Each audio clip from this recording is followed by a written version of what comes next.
We solved the problem of trying to compute the player within this highly dynamic environment by putting them in a virtual room that has all the base shapes of the rendered container, but is simply used to compute player navigation. It's hidden somewhere else in the map. The viewpoint of the player is then parented to the course simulation transform, resulting in the final rendered frame. At the end of the ride, the player is teleported into the actual game space. The simulations were iterative, enabling us to sculpt the dynamics in parallel with gameplay design. In the final product there are over 1200 rigid bodies, 900 constraints and 1000 joints. With all the iterations combined, the actual runtime spent computing the simulation was 92.4875 days.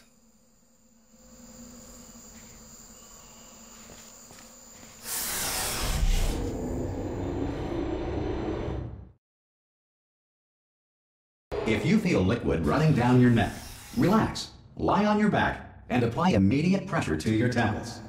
You are simply experiencing a rare reaction in which the material emancipation grill may have emancipated the ear tubes inside your head.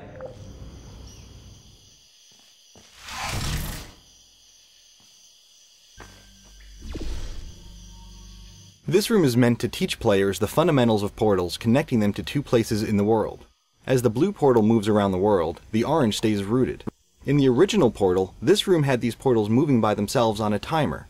This led to most people simply staring through their orange portal, waiting for the blue one to end up in the right place. We felt that altering this to make the players decide where the portals came out was more instructive, and meant that players who already knew how to use portals could solve this puzzle both quickly and with authority. Good. Because of the technical difficulties we are currently experiencing, your test environment is unsupervised.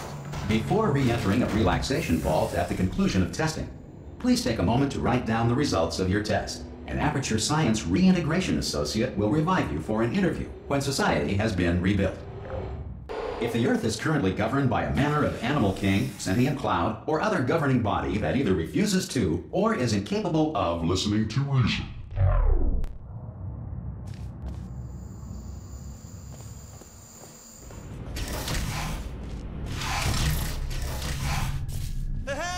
you made it! There should be a portal device on that podium over there. Oh!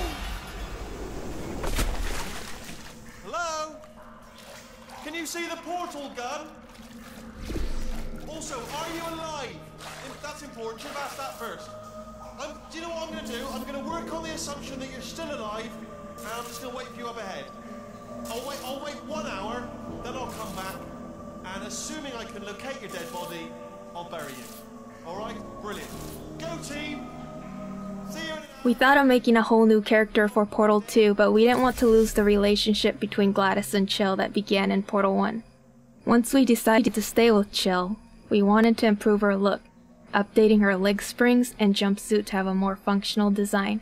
At the same time, we didn't want players to not recognize her, so we kept a lot of the iconic elements like the color orange. She has folded down her jumpsuit to show she has essentially rolled up her sleeves and shed some of the Aperture label. She is awake again to test, but stronger and more determined than ever. Some emergency testing may require prolonged interaction with lethal military androids. Rest assured that all lethal military androids have been taught to read and provided with 1 copy of the Laws of Robotics to share. Good. If you feel that a lethal military android has not respected your rights as detailed in the Laws of Robotics, please note it on your self-reporting form. A future Aperture Science Entitlement Associate will initiate the appropriate grievance filing paperwork.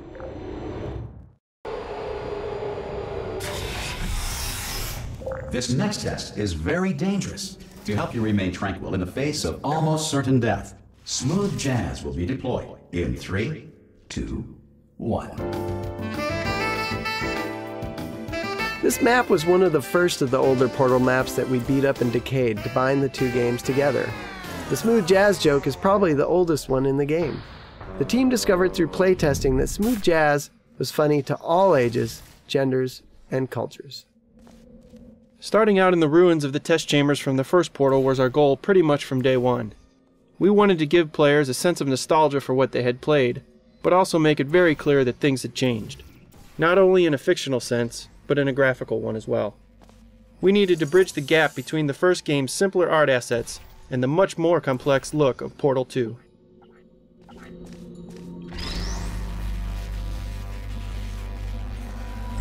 Great work. Because this message is pre-recorded, any observations related to your performance are speculation on our part. Please disregard any undeserved compliments.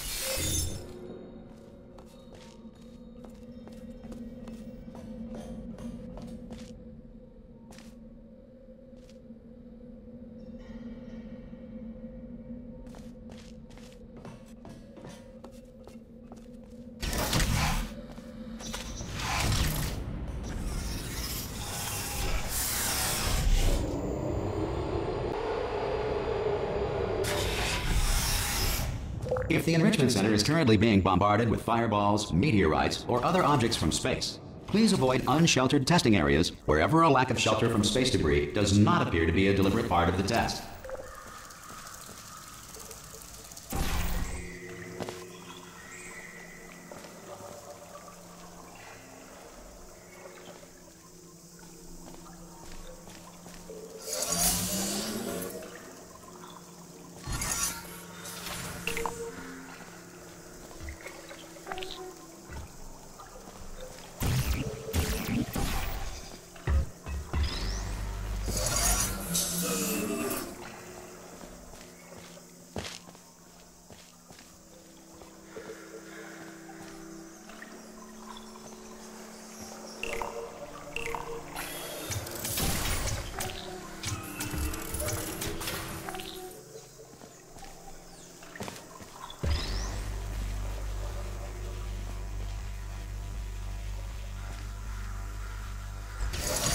Well done.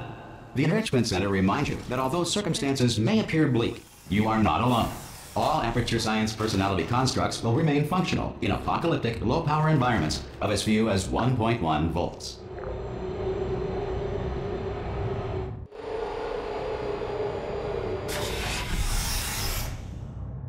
This next test applies the principles of momentum to movement through portals. If the laws of physics no longer apply in the future, God help you.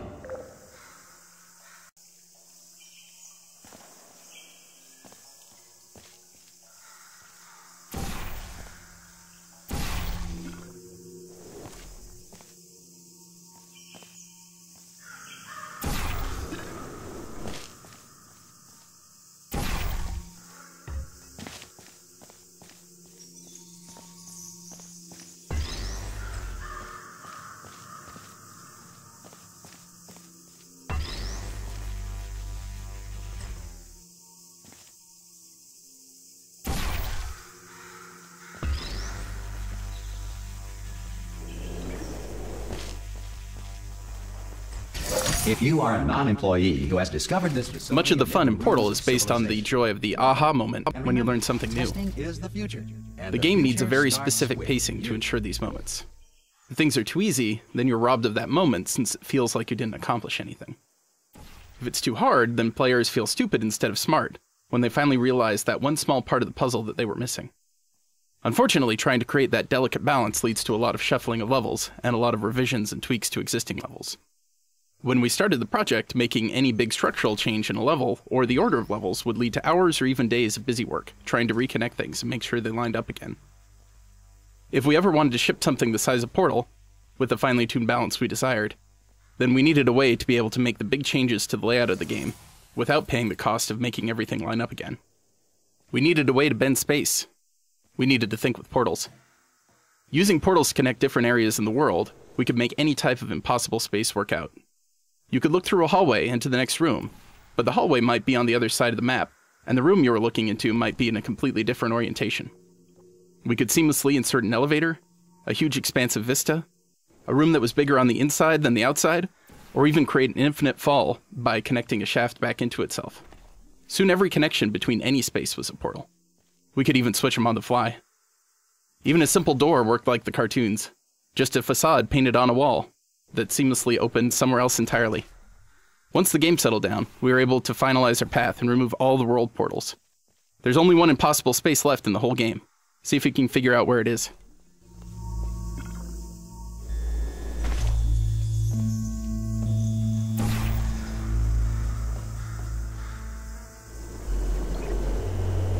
Good work getting this far, Future Starter. That said, if you are simple-minded, bold, or irradiated in such a way that the future should not start with you, Please return to your primitive tribe and send back someone better qualified for testing.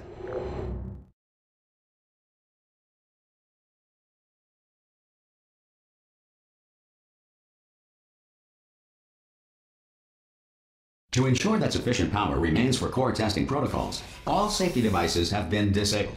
The Enrichment Center respects your right to have questions or concerns about this policy. Hey! Oi! I'm up here! This interaction with Wheatley was the first that we hooked up for our initial showing at